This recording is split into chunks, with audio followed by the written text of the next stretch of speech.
Hi, everyone. I'm Dr. Teresa Michelson. I'm the director of the Counseling Center here at Embry-Riddle.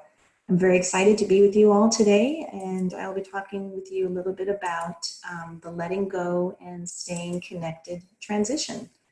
So just a beginning thought, vastly underrated as a complicated transition for parents and children alike, the launch years rival any 2 years of parenting for the events they contain, the challenges and questions they raise, and the sheer emotional intensity. This is definitely an exciting time for both you and your student. The college years are exciting. They are opportunities to grow and develop, but as a parent, it can be definitely challenging. I am the parent of 3 children. I have 2 that are college age and 1 that is still in high school. So I can definitely resonate with this comic, the first day of school. As a parent, we are very anxious to get that kid on the bus and kind of get them out of our hair after a long summer. But at the same time, flash forward years and here we are, the first day of college, and how hard it is to see that young person go into the world and have the adventures that they're about to have. So this definitely resonates for me, and I hope it does for you as well. The important part is that your role is incredibly important as a parent. The healthy student-parent relationship is associated with academic achievement, adjustment to college, the psychological adjustment, the social adjustment, and overall well-being. These are all shown to be crucial to a student's success, and a parent's involvement in these different areas is very important. So I encourage you to maintain connection as much as you can through this process. So one thing to know about today's college students, it seems like every generation has a name, and this one is called Generation Z. So they tend to be very savvy as far as technology. They're very connected. They are quick learners in a lot of regard. They're very connected to social media, and it's no surprise why. They basically have had technology in their lives since the day they were born. So again, another cartoon that I know I get a chuckle out of. A lot of the technology, my oldest is 22. We didn't have some of this when she was younger, but definitely as I got to my 3rd child, some of this became more available as they got older. So technology has been a part of my kids' life, and they are very familiar with it. And I can't imagine they even know what life was like or recall what life was like without it. So that is a major understanding of this generation. So it's a natural feeling to want to protect our children. I think sometimes technology has been a way for us to do that. I know that there's ways to track our children, to keep track of what they're doing, what their activities are, to monitor them. And it all comes from that place of fear. We are concerned, we have fear for the world that exists now, being very different than what it was than maybe when we were younger. And having a very real fear about that. So I validate that, I understand that, I experience that as well. But I also know as a professional that it's important to shelter your children when they are young, but if the sheltering goes on through the children's teens and into their 20s, it may keep out wisdom and growth as well as pain. And so what this is essentially saying is that your student needs to have experiences where they are disappointed, where they fail, where they may not do as well as they wanted to do. And it's okay. This is a part of their learning and growth and development. And so these moments are opportunities to learn. And I think of this as an analogy to when your child, maybe began to crawl or walk. That in that process, you may have seen them fall. You may see them bump their head. They took a fall and began crying, and we rushed over to pick them up and soothe them and comfort them.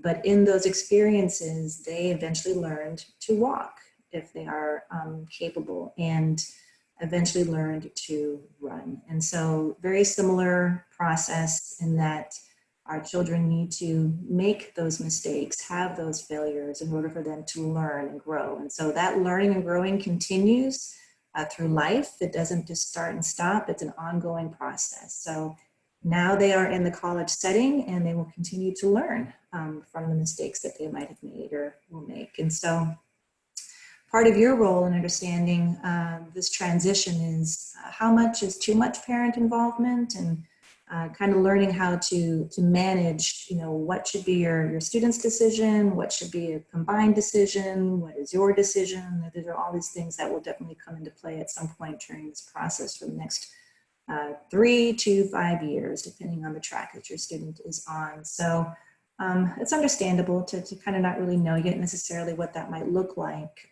But again, it's a developmental process. So clearly, we all have high expectations of our students, of our kids. We want them to be happy. We want them to be successful. We want them to have opportunities for them that are going to nurture and support their experience. And so, again, that's a very natural feeling to have through this process as well. So, knowing that your student is now in that transitional time where they are post-adolescent, they're pre-adult, they're kind of in that age range now where developmentally they're learning how to individualize and separate on some regard. And I don't mean that in a way that should be viewed as negative, but part of the normal developmental cycle from adolescence to pre-adult to adulthood is learning to find who you are, to find your journey, to be on your own path, and to get to the goals that you are looking for. So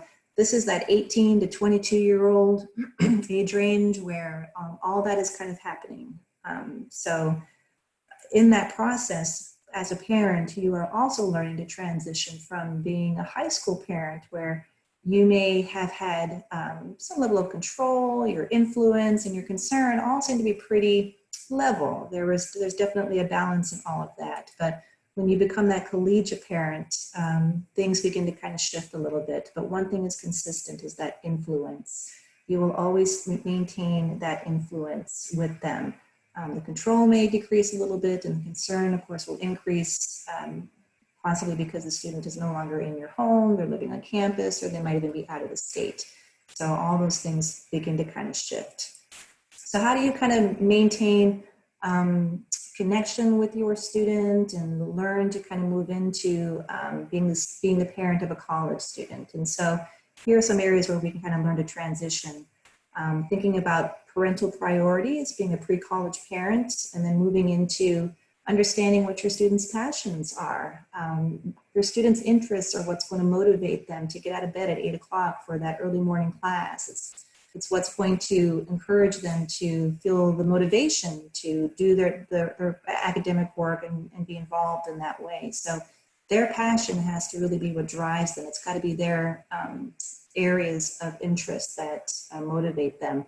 So that being parental expectation, shifting to student interest being very important. So also supporting things like being involved in clubs and organizations. Part of your students' development is learning social skills and learning how to interact and get along with others and work together. And so being involved in different social groups and different organizations would be an important piece of that as well. So moving from controlling to facilitating would be another adaptation, from directing to advising.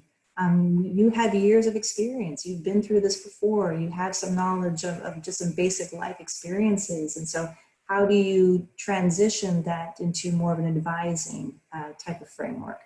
So telling transitions into listening.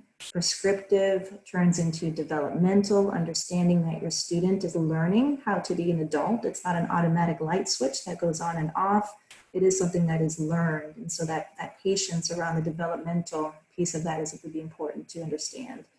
So moving from provider to partner, and then my favorite is moving from a manager to a coach. How do you coach your team? How do you coach your player to be the best player that they can be in those situations? So, so just some different language that we can use to really kind of understand that transition. So stages of separation and change. As we are learning to maneuver this new territory, it's important to understand what some of these changes might be. So the first being ambivalence, wanting life to remain the same, yet knowing that change is necessary. Is, sometimes we want our, why can't they just be, 10 years old again? And when life might have been a little bit easier. So kind of wanting or understanding that change is hard, but necessary in order for things to grow and develop. So the emotional conflict, the process of becoming autonomous without sacrificing relationships. So we'll talk a little bit more about what that looks like. And then the interdependence is developing effective relationships with appropriate boundaries. This is that time where you might begin to feel or experience your student putting up some boundaries that maybe had not been there before, but that's part of their normal development. They're learning how to become an adult. They're engaging in activities that they would prefer to have some privacy around, and they're putting up boundaries, which is completely developmentally appropriate for what's happening at this time. So the separation and change, separation process is a mutual one. It involves the student functioning more independently as an emerging adult while still maintaining emotional ties to parents and families. It also involves the parents developing a more adult relationship with their student and feeling comfortable with the role change. So kind of like what I mentioned earlier, how the relationship begins to evolve. So up till now, you may have had that parent-child relationship where the child understood their relationship with you as them, you being their parent, and you understand that as a parent, what your responsibilities are as far as your child. But as this time develops, you will move more towards this adult. So what does it mean to have an adult relationship with your child? And so how does that shift? What does that look like? So that is really kind of the goal for both you and your student to move towards. I am a parent, and so now I can relate to my parent in that same lens. So that's another, again, developmental shift that will happen at times. So controlling conversations, this is, again, the difficult time when, as that process is happening, difficult conversations may occur. There could be some arguing or disagreement about things, and learning how to navigate and manage those conversations will be extremely important. So it is a process that will take both your student and you to be aware of and to kind of work through together. So a way of doing that is the appreciative inquiry, the 4 Ds. So discover, dream, design, and deliver. Discover meaning demonstrate interest in what is happening in your student's life, focus on what is going well. To dream, everything counts. Brainstorm, create a positive vision for the future. Design, develop your shared vision into a plan of action. And then deliver, nurture, support, and challenge your student to develop the skills, confidence, and experience needed for their success. So that's a way to kind of frame conversations that you would have with your student when there potentially could be some conflict. Come at it in a way that allows the conversation to progress into a positive outcome. So effective college parents demonstrate a high level of self-awareness, their attitudes, beliefs, and behaviors, are knowledgeable about student development, changes, transition issues, and college culture, practice effective communication and coaching skills. I keep coming back to that word coaching. If anyone has ever been a coach, think of it that way. Adopt the role of a partner with Embry-Riddle. As an institution, we are here to support you and your students' success. So becoming a partner with us would be a way to really cultivate that experience for your student.